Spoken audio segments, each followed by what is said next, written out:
زندگی میں کچھ کہانیاں ایسی ہوتی ہیں جو صرف آنکھوں سے نہیں، روح سے دیکھی جاتی ہیں، دل سے سنی جاتی ہیں اور پھر دل کے ایک انجانے کونے میں گھر بنا لیتی ہیں۔ آج میں آپ کو ایک ایسی ہی داستان سنا رہی ہوں، ایک لڑکے کی کہانی، ارحان کی کہانی، اور اس سچے پیار کی کہانی جس کے بنا اس کی زندگی کی تصویر ادھوری تھی۔ یہ 2 سال پہلے کی بات ہے۔ دہرادون کے ایک کالج میں ارحان فوٹوگرافی کی دنیا کو ایکسپلور کر رہا تھا۔ اس کا فیورٹ سبجیکٹ ہمیشہ سے سن سیٹ رہا، شاید اس لیے کیونکہ ڈوبتے ہوئے سورج میں بھی وہ ہر بار ایک نئی امید کی روشنی ڈھونڈ لیتا تھا۔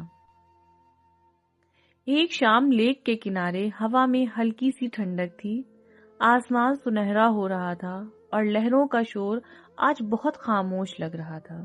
تب اس نے دیکھا ایک لڑکی کو، سفید کرتی، کھلے لمبے بال، ہاتھ میں ایک پرانی ڈائری، اور اس کی گہری آنکھوں میں ایک عجیب سی اداسی کا گہرا سایہ تھا۔ اس کا نام تھا نائرہ۔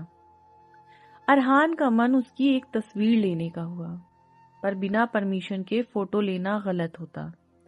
ارحان ہمت کر کے اس کے پاس گیا اور اپنے ہونٹوں پر ایک مسکان سجا کر بولا، ایک بیوٹیفل سن سیٹ اور اس سے بھی زیادہ بیوٹیفل ایموشنز، ان دونوں کو کیپچر کرنا چاہتا ہوں۔ میں آئی؟ نائرہ پل بھر کے لیے ٹھہری، اس کی آنکھوں میں سوالیہ نظر تھی، پھر دھیرے سے مسکرا کر بولی، شیور۔ اور اس مسکراہٹ نے ارحان کی زندگی بدل دی۔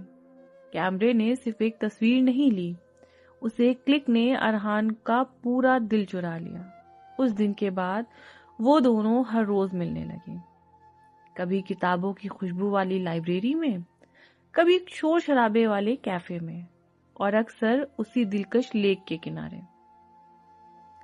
ارحان بے انتہا تصویریں لیتا اور نائرہ اپنی ڈائری میں کچھ خاص لکھتی۔ ارحان پوچھتا، آخر کیا لکھتی ہو نائرہ؟ کس کا ذکر ہے ان کتاب کی پنوں میں؟ اور نائرہ ہر بار اسی مایوسی سے مسکرا کر بولتی، بس کسی کا انتظار۔ ایک دن ارحان سے رہا نہیں گیا اور اس نے حقیقت جاننا چاہا، تم اتنی اداس کیوں رہتی ہو نائرہ؟ مجھ سے کہہ سکتی ہو؟ نائرہ کی آنکھوں میں نمی آ گئی، آنسو بھر آئے۔ اس نے بنا کچھ کہے اپنی ڈائری ارحان کے ہاتھ میں دے دی۔ اس ڈائری کے بیچ میں ایک پیج پر صرف ایک لائن لکھی تھی، جسے پوری زندگی ساتھ رہنے کے لیے چاہا، وہ بیچ راستے میں چھوڑ گیا، پر دل کی ضد ہے، یہ اب بھی اسی کا انتظار کرتا ہے۔ ارحان کی زبان خاموش ہو گئی، پر اس نے صرف دھیمی آواز میں اتنا کہا، جب کبھی کسی وقت صرف ایک دوست کی ضرورت ہو جو تمہیں سمجھ سکے، میں یہی ہوں ہمیشہ۔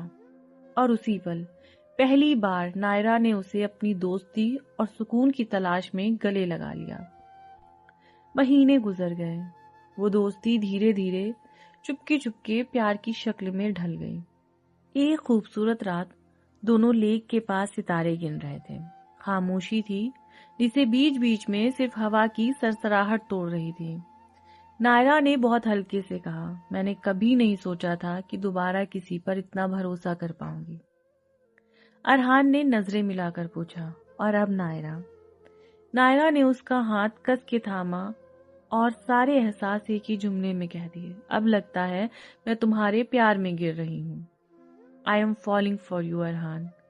ارحان کی آنکھوں میں سچا پیار چمک اٹھا، میں تو پہلے ہی دن گر چکا ہوں تمہارے پیار میں نائرہ۔ اسی ایک کلک میں دونوں مسکرائے۔ وہ لمحہ اب صرف ان کا تھا، پر کہتے ہیں نا، پیار کی کہانیاں ہمیشہ سیدھی نہیں چلتی، ان میں موڑ آتے ہی ہیں۔ ایک دن نائرہ کو ایک درد بھرا کال آیا۔ اس کا پہلا پیار ریحان 3 سال بعد واپس آ گیا تھا، اپنی غلطی کی معافی کے ساتھ اور ایک آخری موقع کی ریکویسٹ کے ساتھ۔ نائرہ ٹوٹ گئی، حالات اسے سمجھ نہیں آ رہے تھے۔ اس نے ارحان کی آنکھوں میں دیکھا اور درد سے کہا، مجھے کچھ وقت چاہیے ارحان، میں بہت الجھ گئی ہوں۔ ارحان نے اس کی مجبوری کو سمجھا۔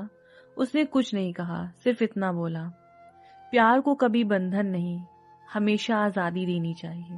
اور نائرہ اپنے سارے سوالوں کے ساتھ چلی گئی۔ 2 ہفتے بیت گئے، نہ کوئی کال، نہ کوئی میسج، نہ کوئی نشان۔ ارحان ہر شام اپنے وعدے کی طرح لیک کے کنارے آتا، ایک چھوٹی سی امید کے ساتھ شاید وہ آ جائے، پر ہر روز صرف لہروں کی خاموش آواز ہی اس کا ساتھ نبھاتی تھی۔ پھر ایک رات جب وہ مایوس ہو کر جانے ہی والا تھا، پیچھے سے ایک جانی پہچانی آواز آئی، ارحان۔ اس نے دھڑکتے دل سے مڑ کر دیکھا، نائرہ وہاں کھڑی تھی، اس کی آنکھوں میں آنسو چاند کی روشنی میں چمک رہے تھے۔ ارحان نے اپنے سارے صبر کے ساتھ دھیرے سے پوچھا، تم آ گئی نائرہ؟ نائرہ دوڑ کر اس کے پاس آئی اور زور سے اسے گلے لگا کر رونے لگی۔ میں نے ریحان کو معاف کر دیا ارحان، اس کے درد کو سمجھا، پر اب میں واپس نہیں جا سکتی، کیونکہ پیار واپس نہیں آتا، وہ صرف بدل جاتا ہے، اور اب میرا دل تمہارا ہے۔ اور اس نے ارحان کو اپنے پورے وجود کے ساتھ گلے لگا لیا۔ چاند آسمان میں پورا اجالا پھیلا رہا تھا، لہروں میں اب سکون تھا، اور وہ دونوں ایک نئی حسین شروعات کے لیے تیار تھے۔ ارحان نے اس کا ہاتھ پکڑ کر اس کی آنکھوں میں اپنی منزل ڈھونڈتے ہوئے کہا، تو کیا تم میری زندگی کا ہر سن سیٹ، ہر نئی امید میرے ساتھ شیئر کرو گی؟ نائرہ نے پیار سے مسکرا کر بنا کوئی پل ضائع کیے بولا، ہاں ارحان، ہمیشہ۔ اور وہ دونوں ایک ساتھ آگے بڑھ چلے، اس پکے پیار کی طرف جسے کوئی طوفان ہلا نہیں سکتا۔ سچا پیار لوٹ کر ضرور آتا ہے، لیکن اسی کے پاس جو اسے آزادی دے اور اس کی سچی قدر کرتا ہے۔